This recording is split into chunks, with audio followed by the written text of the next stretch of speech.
Thank you, Madam Rajavi, for inviting us.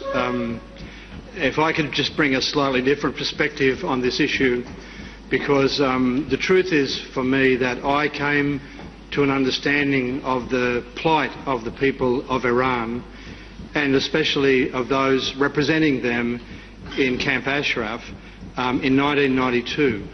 And that happened because 13 brave people, members of family who had family members in Ashraf, decided to travel to Canberra to represent these concerns outside the Iranian embassy in Canberra. There's a saying that goes like this, that you can choose your friends but you can't choose your family.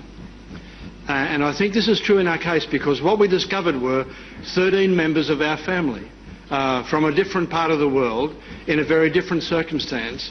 But over those days and months and years now, we came to know about the work of the PMOI through these people, and I want to say that every group of people will be known as to how the values of the leaders are reflected in people who serve that movement. And I can say to you that we were just astounded at the calibre, the integrity, the credibility, the love and the commitment of these people. It's another thing to say that there are comrades of ours in Australia who belong to this movement who have suffered greatly, like many others in this movement, and who don't count the cost of their commitment, or in terms of risk, or in terms of personal comfort.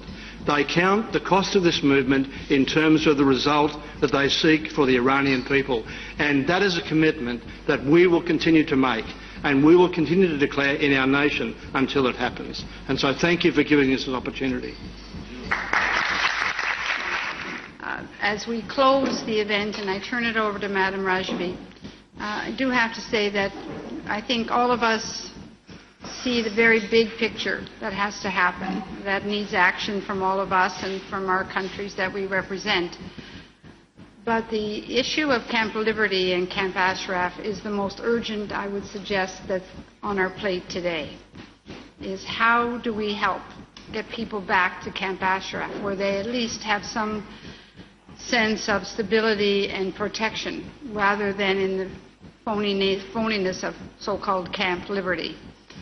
And Madam Rajvi, we are also here at your disposal to do what we can, and any advice and direction as well from yourself as to how else we can help to keep this issue. So Madam Rajvi, you've heard some wonderful comments.